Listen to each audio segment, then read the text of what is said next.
Welcome back to the second part of Module 3, where we study market entry strategies. So now that we know what the main entry strategies are, we need to know how to select the best strategy for entering the new country. Remember, each country will pose unique risks and rewards, and it always pays to do our homework. Our objectives are to look at a theoretical framework that will guide us to make the best entry decision for the next country that we're going to enter. Then we're going to use the China Luxury Market Report as an example of how the framework is implemented. And then finally, we're going to finalize an entry strategy by taking into consideration various factors. I would recommend that by now, if you have not yet read the China Luxury Report, which accompanies this course, please feel free to do so. In fact, you may want to pause this video, read that report through first, and then revert back to this. Right, so here we have our market entry theoretical framework. If you can see the three tabs that we've displayed there. Now, companies have to consider both internal and external criteria before they can decide which entry mode they will follow. For example, if a chief family member decides that they're not going to sell franchises in other countries, then the company will be pretty much restricted to following a hierarchical entry mode. They wouldn't be able to. Or let's say if a country such as India or Brazil does not allow 100% foreign ownership, then in that case the law will prohibit hierarchical entry modes, and in both cases we would need to find another approach. Now, internal criteria are company specific, and it does not really depend on the market itself. Now, if we look at external criteria, that depends on the environment of the new country. We will always start off the process with a pestle analysis, and obviously earlier in this course we've already covered what a pestle analysis entails. The next step would be a full political risk analysis of what we're going to encounter, and this will typically include news articles and other reliable sources. What we'll then do is we'll consider the market size and the growth rate of the market, and also the government's level of openness and the competitive environment itself. The degree of competitive rivalry, that's very important. We need to know who else are operating in the country and how fiercely they are competing with one another. Then what we'll do is we'll weigh up the balance of all these factors when we make our market entry decision. In most cases, we'll need to then seek legal advice from a law firm that's based in the new country, or perhaps a multinational law firm in our own country, on how to proceed. Right, now we're going to look at the luxury market report for China. As you can see, both internal and external criteria has been taken into consideration. We will now proceed by looking at the external criteria, and we start by looking at political intentions and policy making. Research indicated that China, in this particular case, is known for protectionism. In order to boost its own economy, of course, it will have protectionism.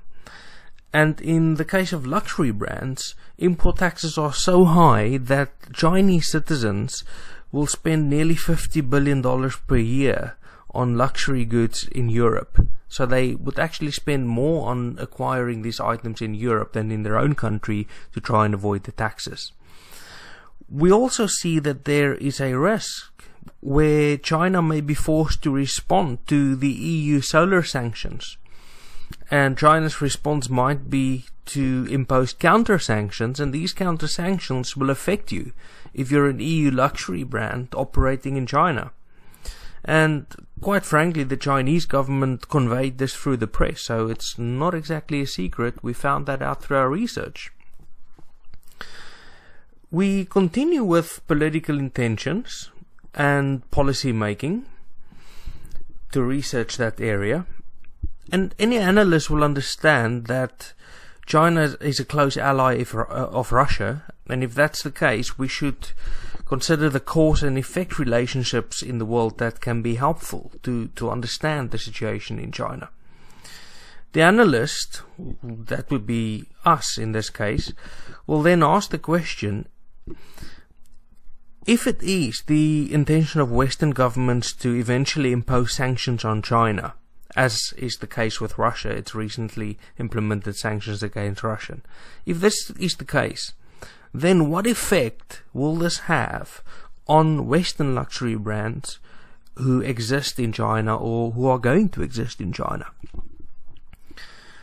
On the other hand, we find some positive news as well. We find that China stated they aim to clamp down on counterfeit goods, and that the luxury consumers have a preference for original products in China rather than for counterfeit goods.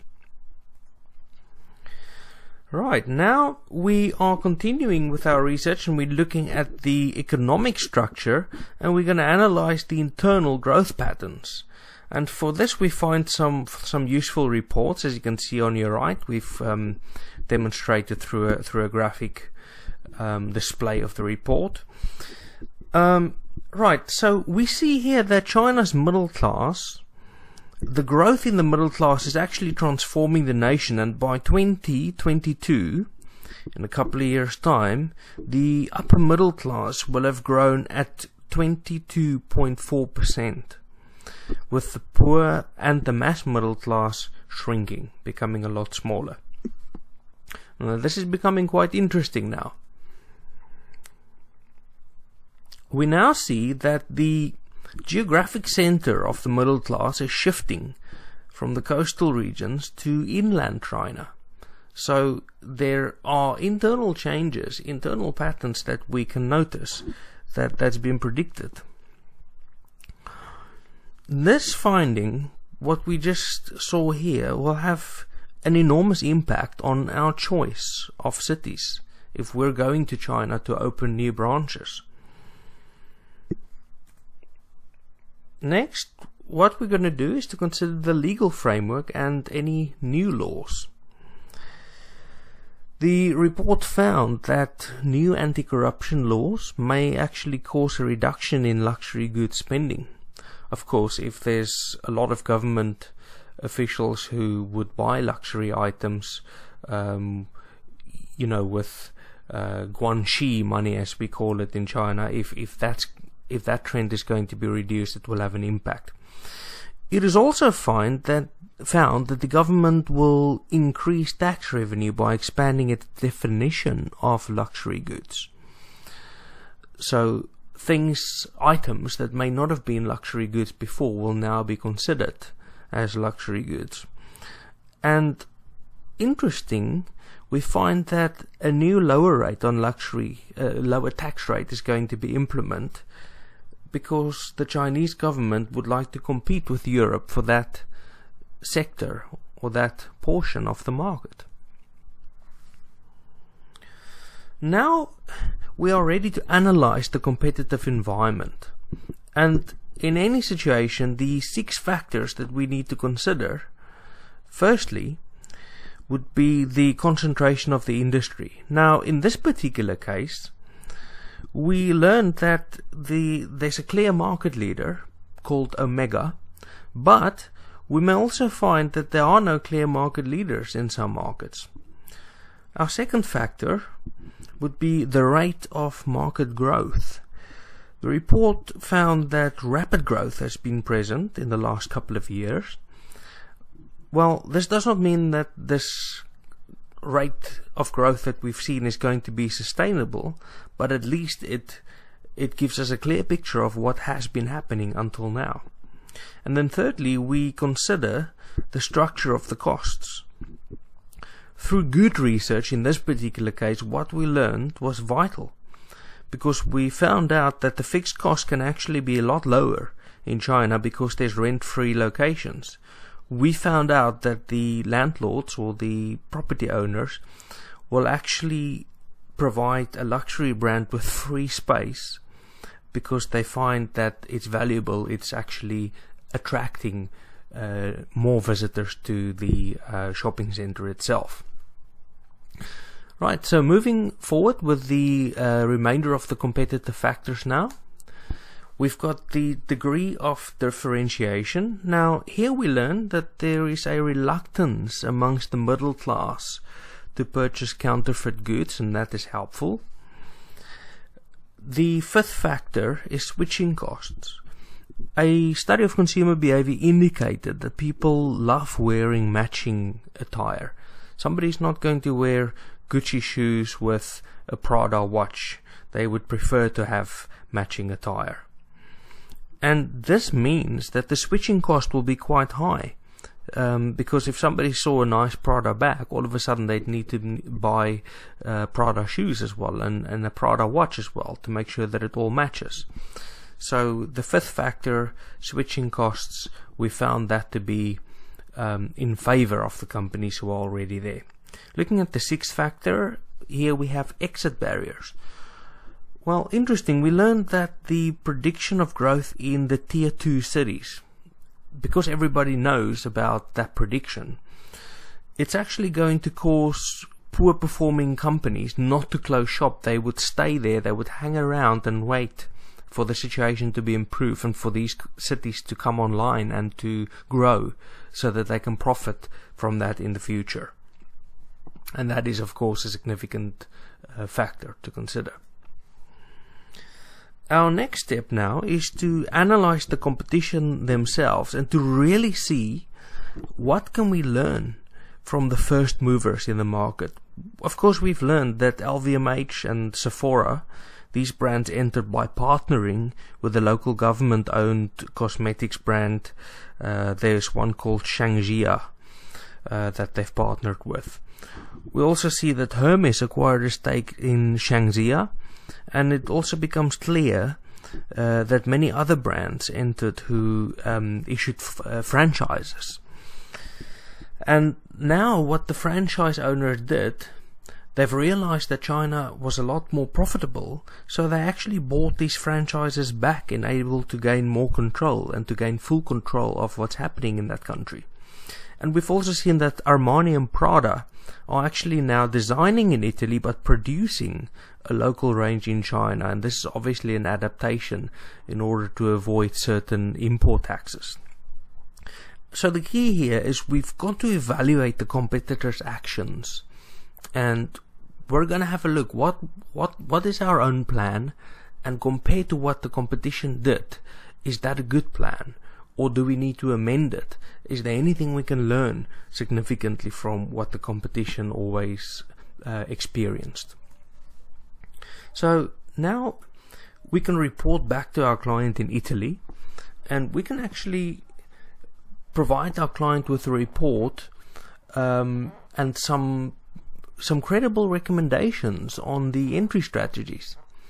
We would, for example, suggest here that a low risk option is used so that we phase into the market slowly and test the market first. This would of course mean that sharing risk and control with the Chinese government through a franchising agreement will be a safe option.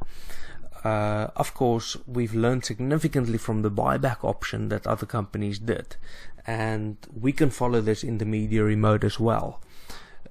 Or if the client prefers a higher risk option, what they could do is to acquire property and to open independently without partnering with the government. But of course this would be the absolute highest risk that one can take in that market by entering through a hierarchical mode. Well, I hope you found this particular session useful. I would of course recommend that you watch it again, because it can be complex if this was your first time, but this is really useful, and in terms of anybody who likes future planning, future research on new markets, have a look at this again.